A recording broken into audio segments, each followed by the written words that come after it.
during this period of time, you will have an observer. So you do not don your equipment or take it off without somebody observing you and going through this checklist. It's a safety feature. So what we're thinking is, we're planning ahead and being proactive. We don't think we're gonna have a lot of patients that would be coming to surgical services or to other procedural areas, but you, the CRA, would go upstairs and pick up that patient.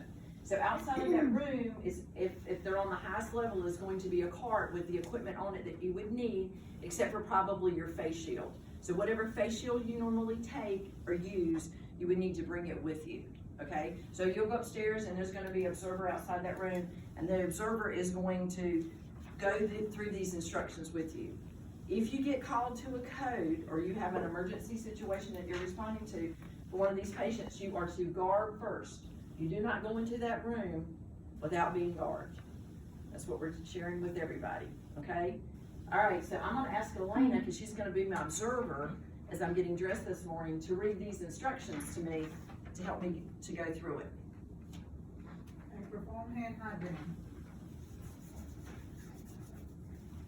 To don the gown. Nick, keep reading.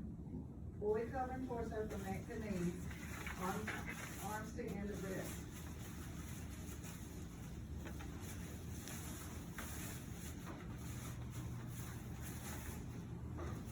I'm gonna put my thumbs through, and I'm gonna tie it in the back. Do not bring the ties to the front, please, to tie this. Just keep only tied in the back. Tie down tightly.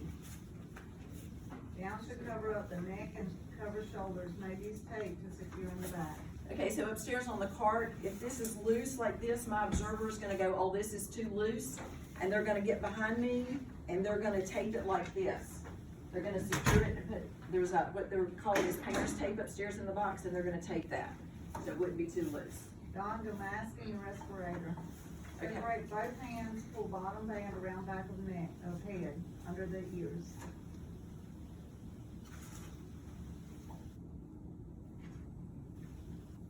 Secure the top band so the top strap rests around the back of the head, above the ears. Using both hands, smooth the nose piece to shape your nose. Do not pinch.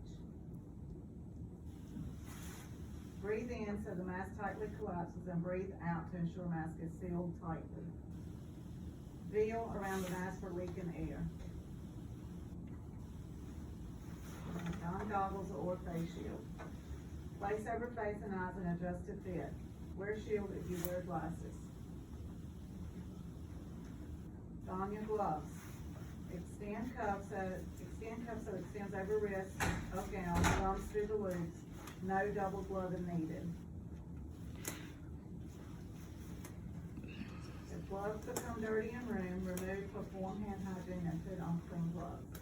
Now, shouldn't we double glove if we're intubating them? That's what our guidelines are from our organizations. Going in the room, we don't need to double, but if we're intubating, we need to double glove. Correct. And what I didn't say at the beginning of this was, and I apologize, we're having a meeting, so we're starting this today to be proactive, getting the education out, and we're having a meeting with infection prevention at noon to take forward any questions that we have, because we're running everything through them and having an awareness and a blessing. Yeah, we're double gloving. Yes. So when we intubate, no, really, right? I mean, Yes. that's what we're doing. Yeah, exactly. Yeah. And Should you so, not put your hat on at the beginning though, before you put your face mask on? So this would only be, if, see, You already have your hat on. Yeah, you've No, already, but I'm asking because of the double glove with the airway. okay, so for me upstairs, I don't wear a bouffant. Yeah. Unless I'm wearing one of the cappers or one of the cappers. I don't, so the nurses upstairs, when they go in the room, they are not putting on a bouffant. They're not. You'll have one on. No, I know I'll have You one, but will, I'm, but this is, Has anyone tried to put an N95 on with a bouffant? It is hard. it is hard. That's why I was like, I have. But yeah. Can the droplets not get in your hair?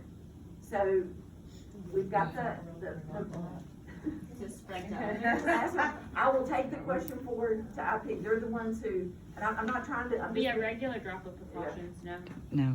You've never worn a hat on the ICU. Or droplet You precautions. don't when you're upstairs. I guess I asked for our benefit then, is that should we take our caps off then before we put the mask on? But this isn't droplet precaution. It is droplet and airborne. Airborne, but And airborne, droplet. but airborne's more stringent than droplet. Yes. Airborne is N95, droplet is just a regular Your mask. mask, that's great. Right. In my mind, you would already have your bouffant on because that's part of your regular guard. Okay. I just asked because I didn't know. No, great question. No, because it was actually one of the things we discussed earlier, but I mean, as Nicole and I were talking through this, okay, where were we? So I'm Number 6, yes, to occur in an anteroom or doctor's space with patient door closed. Use hand sanitizer to cleanse outside of gloves. So now we're taking it off. So we would take our first level Okay, so off. I'm gonna- You're gonna gel your gloves. Cleansing your gloves. Yes, this is the one exception, this is different, you know, they say, always say don't gel your gloves, but we are gelling gloves, Okay. because we're ungarbing, and we're going to be clean, okay? Rest the gown in front and pull away so the ties break. Okay, Take 2 pulls, one from the top, one from the middle. Okay, so you don't see me untying my gown and lifting it over my head, cause so we're conserving supplies, so that's why I'm doing it For this the way. demo. For the demo. Break it, you pull it up. Right, so- Break it when we're taking it off. Yeah, so really, what I'm doing is, I'm just popping, and I'm pulling, Keeping it all And inside. balling it all. right, balling it all up, With a clean side. and only touching the Turn inside. the outside of the gown with gloved hands. Fold or roll the gown inside out into a bundle. While peeling off down, remove gloves at the same time. Discard and waste container, perform hand hygiene. What kind of waste container? Just a trash or a red biohazard? Regular trash. Alright, to remove goggles or face shield, handle by headband or earpieces, do not touch the front of the goggles or shield. If using goggles, place them dirty, can So- be reused. Okay, so when you're upstairs, so this is what we were thinking, the CRNAs you'll get dressed upstairs and you'll travel all the way through with the patient. If it's a straight back, you'll go back up to ICU with that patient and you would take your garb off upstairs. When you're upstairs, there's a dirty box and a clean box, okay? So your face shields I understand are disposable, so y'all would just put them in the trash. Your goggles, if you're wearing, if by some chance you were wearing goggles, there's a dirty box, you would take them off and put them in that dirty box. There's a dirty box and a clean box, you'll see it upstairs. Are we staying garbed in the hallway with the patient? Yes. Okay. Alright, before you did the hand hygiene, to remove mask and respirator, grasp straps and remove without touching the outside of the mask. Discard, perform hand hygiene. Cleaning, clean any reusable equipment using an absorber to avoid contamination. Goggles can be reused if clean. Use purple wipes to clean equipment unless on enteric precautions. Perform hand hygiene. Put reusable equipment and clean in. Okay, so the change is we don't use purple, we use orange top, we're using bleach for everything. Okay, so that's the change since these handouts have been printed and we're utilizing all the handouts before we, the old handouts first to conserve. So we use bleach wipes.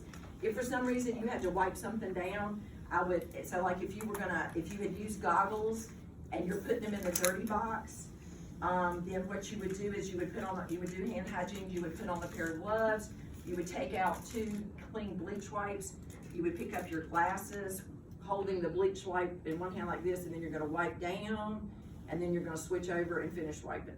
And then while their drying time occurs in your clean box, okay? So is there any data that bleach is better